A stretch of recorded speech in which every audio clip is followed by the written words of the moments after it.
Marcus Rodriguez had always been proud of his community. A decorated Marine veteran who had served 2 tours overseas, he had settled into a quiet suburban neighborhood after his military service with a sense of hard-earned peace.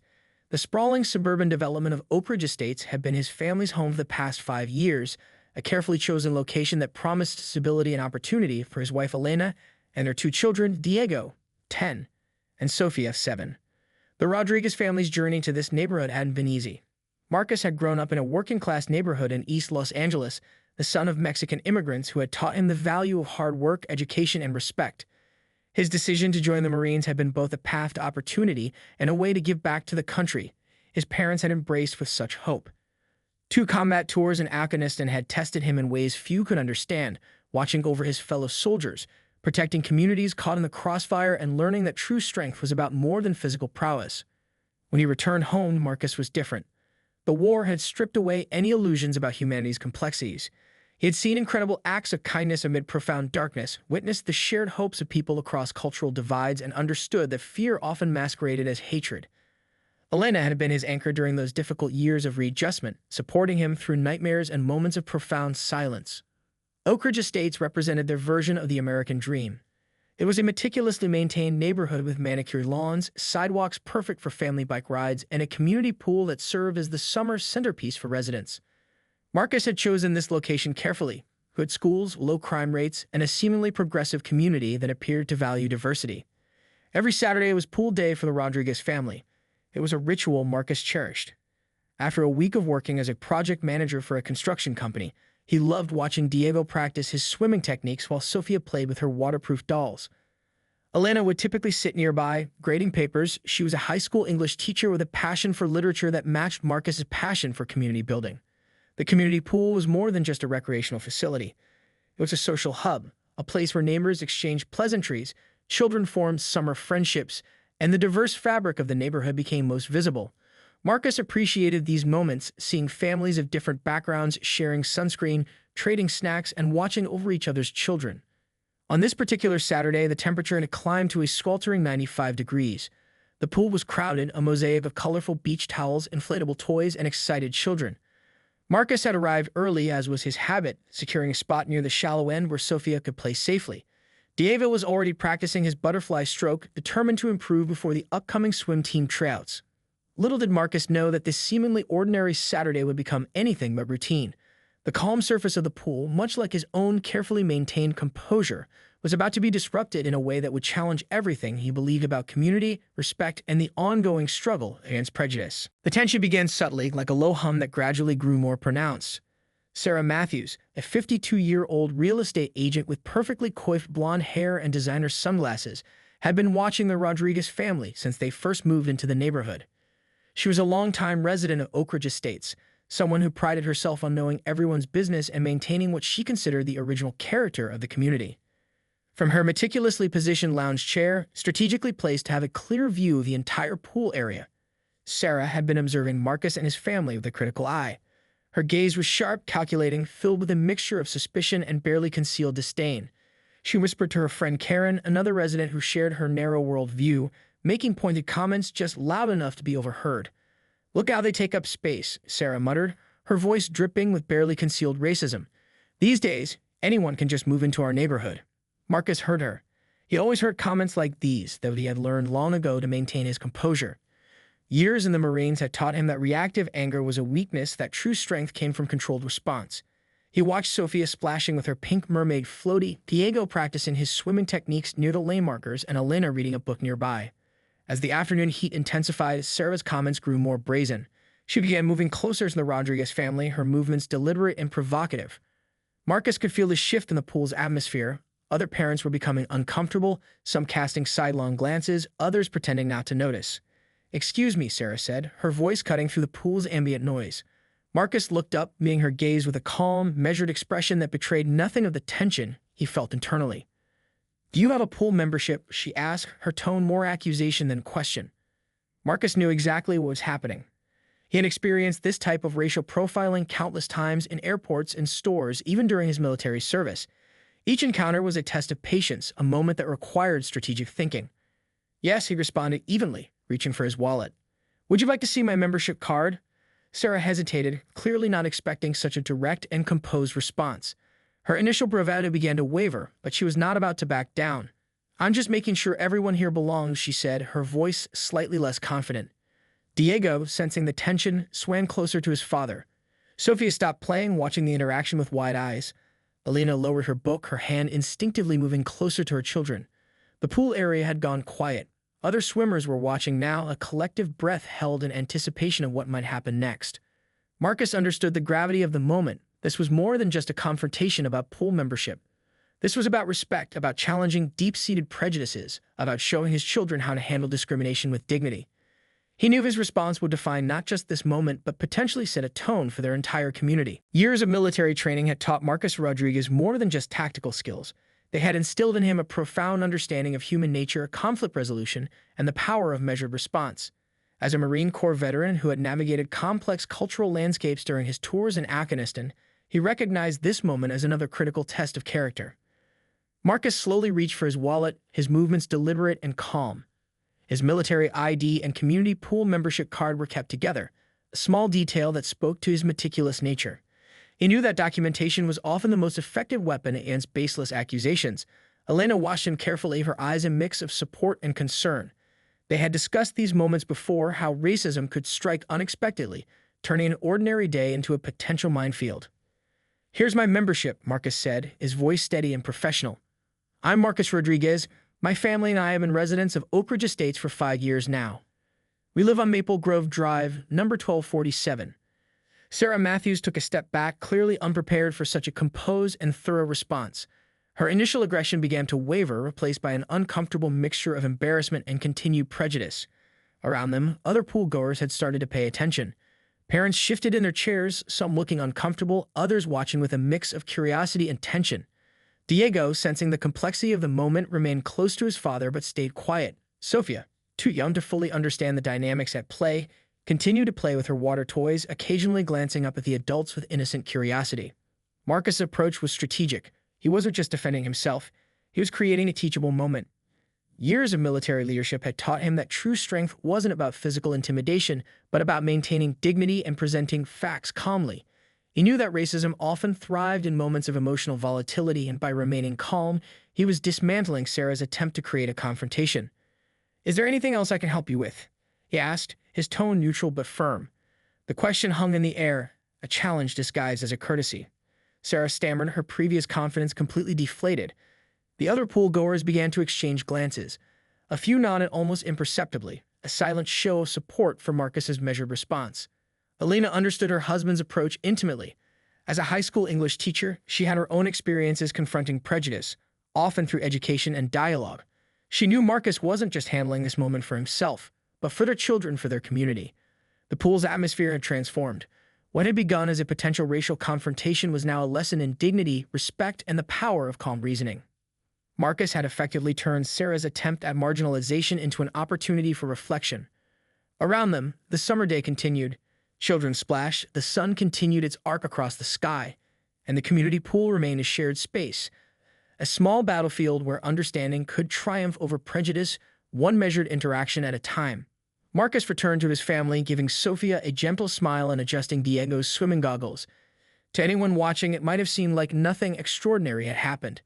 But for those paying attention, they had just witnessed a masterclass in handling discrimination, not with anger, but with unshakable composure. The moment Sarah realized her initial approach had failed, her demeanor transformed. Gone was the passive-aggressive whispers. Now she launched into a more direct assault of racial hostility. Her voice, once carefully modulated, now rang out with increasing volume and venom. "This is a community pool," she shouted, her face flushing with anger, "and some people just don't understand community standards." The coded language was transparent to everyone within earshot. Several parents began to look uncomfortable, some shifting in their seats, others exchanging knowing glances.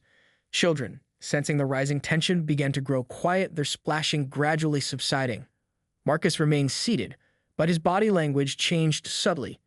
Years of military training had taught him to read a situation, to understand the precise moment when a confrontation could escalate. His eyes, calm but alert, took in every detail of the unfolding scene.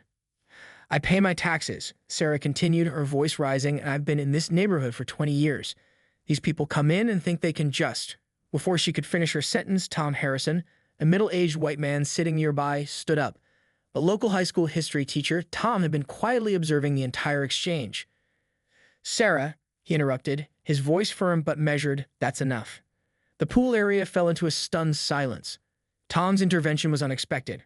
He walked closer, positioning himself near Marcus but not directly with him, a strategic placement that spoke volumes about solidarity without appearing confrontational. "Racism has no place in this community," Tom continued, his voice carrying across the pool area. "Not here, not anywhere." Sarah's husband, who had been sitting silently until now, looked mortified. He stood, placing a hand on his wife's arm, attempting to defuse the situation. But the damage was already done. Diego, Marcus's son, looked up at his father with a mixture of anxiety and admiration. Sophia, too young to fully comprehend the situation, sensed the tension and moved closer to her mother. Alina's professional training as a high school teacher kicked in. She understood the dynamics of public confrontation, the importance of not escalating but also not backing down. Her gaze met Tom's, a silent acknowledgement of mutual support. Marcus remained the calmest presence in the entire scenario. He knew that his reaction would be watched, analyzed, potentially used as a teaching moment for his children and the community. Every movement, every word would be carefully considered. The pool manager, Mark Stevens, who had been observing from near the lifeguard station, began to approach. His body language suggested he was about to intervene officially, to address the disruption that was now impossible to ignore. What had begun as a simple accusation had transformed into a moment of community reckoning. The pool, typically a place of summer relaxation and joy, had become a battleground for deeper societal tensions. Racial prejudice, long simmering beneath the surface of polite suburban interactions, had been dragged into the harsh light of day. Marcus understood this was more than just a personal confrontation. This was a test of community values, of how people would respond when racism was explicitly displayed. The next few moments would reveal the true character of Oak Ridge Estates, whether it would stand for inclusivity or allow prejudice to take root. The aftermath of Sarah's outburst moved with surprising swiftness. Mark Stevens, the pool manager, was a seasoned professional who understood the delicate balance of community management. He had witnessed tensions before, but this moment felt different, more charged, more consequential. "Ma'am," Mark said to Sarah, his voice calm but authoritative, "I'm going to have to ask you to step into the office." His clipboard served as an unofficial barrier, a symbol of official intervention that cut through the charged atmosphere. Sarah's husband, Robert Matthews, looked mortified. He was a local real estate broker, someone who understood the importance of community reputation. "Sarah," he whispered urgently, "not here. Not now." But the damage was already done. Tom Harrison, the history teacher who had spoken up earlier, began quietly documenting the incident. His years of teaching had taught him the importance of evidence, of creating a record that couldn't be easily dismissed or forgotten. Marcus remained composed, but he was acutely aware of the moment's significance. This wasn't just about him or his family. It was about setting a precedent for how racism would be addressed in their community. Elena squeezed his hand, a silent gesture of support and solidarity. Inside the pool manager's office, the conversation was tense. Mark Stevens reviewed the community pool's bylaws, which clearly stated a zero-tolerance policy for discriminatory behavior. Sarah's membership was suspended pending the formal review by the Homeowners Association Board. "This isn't just about one incident," Mark explained, his tone professional but firm. "This is about the values of our entire community." Outside, the pool gradually returned to a semblance of normalcy. But something had changed. Parents who had previously been silent began to speak up, sharing their own experiences of subtle and not-so-subtle racism.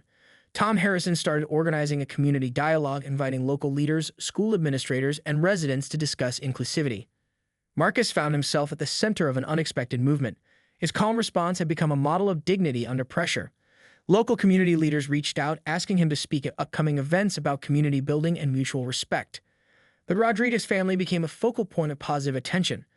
Elena was invited to lead workshops on cultural sensitivity at the local school district. Diego and Sophia received messages of support from other children and parents in the neighborhood. Robert Matthews, Sarah's husband, took a proactive approach. He understood the potential damage to his professional reputation and his family's standing in the community. He reached out to Marcus, requesting a private meeting to apologize personally. The Homeowners Association called an emergency meeting. What had begun as an isolated incident at the community pool was now a catalyst for broader conversations about diversity, respect, and community values. Social media played an unexpected role. A local journalist who had heard about the incident began investigating, preparing a story that would shine a light on both the incident and the community's response. Marcus understood that this was about more than just a confrontation at a community pool. It was an opportunity for growth, for understanding, for breaking down the barriers that too often divided communities. As the sun began to set on Oak Ridge Estates, the pool water calm and reflective, it was clear that something fundamental had shifted. A line had been drawn, not with anger or violence, but with calm, determined dignity. 6 months after the pool incident, Oak Ridge Estates had transformed. What had begun as a moment of racial tension had become a powerful catalyst for genuine community change. The Rodriguez family found themselves at the unexpected center of a movement that was reshaping the neighborhood's social landscape. The Homeowners Association had implemented a series of diversity and inclusion workshops, with Marcus and Elena playing key roles in their development and delivery. Tom Harrison had worked with local schools to create curriculum modules about community respect and understanding, using the pool incident as a real-world case study that resonated with students and parents alike. Sarah Matthews' professional life had been significantly impacted. Her real estate business suffered as word spread about her behavior. Robert, her husband, had taken a proactive approach to repair the damage, becoming an unexpected ally in conversations about racial understanding. He had begun volunteering with local community outreach programs, a stark contrast to his previous passive stance. Diego and Sofia had become symbols of resilience in their school. Diego, now more politically aware, started a multicultural club that brought together students from different backgrounds. Sophia's natural empathy and her father's lessons about dignity under pressure made her a beacon of kindness among her peers.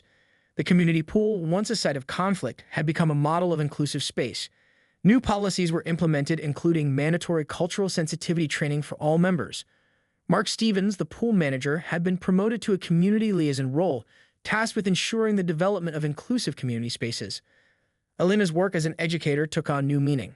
She developed a series of workshops for teachers about recognizing and addressing systemic racism in educational settings. Her approach was nuanced, focusing on understanding and healing rather than blame and punishment. Marcus found himself increasingly involved in community leadership.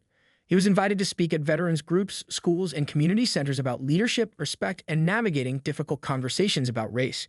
His military background and calm demeanor made him a powerful messenger of change. The local media had initially covered the pool incident as a moment of conflict. Now they were telling a different story, one of community transformation, of how a single moment of tension could lead to meaningful dialogue and positive change. Not everything was perfect. There were still undercurrents of resistance, moments of discomfort, and challenging conversations. But the community had learned to listen, to truly hear each other in ways they hadn't before. During the following summer, the community pool became a symbol of this transformation. Families from different backgrounds shared sunscreen, traded snacks, and watched each other's children. The sounds of laughter and conversation replaced the tension that had once existed. Robert Matthews approached Marcus during one of these summer days, a moment of vulnerability and genuine reflection passing between them. "I'm sorry," he said, the words carrying the weight of months of reflection. "Not just for what happened, but for all the times I stayed silent before." Marcus accepted the apology with the same dignity he had shown during the initial confrontation. "It's not about me," he responded. "It's about creating a better community for our children." As the sun set on Oak Ridge Estates, casting a warm glow over the community pool, it was clear that something profound had changed. What had begun as a moment of racial tension had become a powerful testament to the possibility of understanding, growth, and genuine community healing.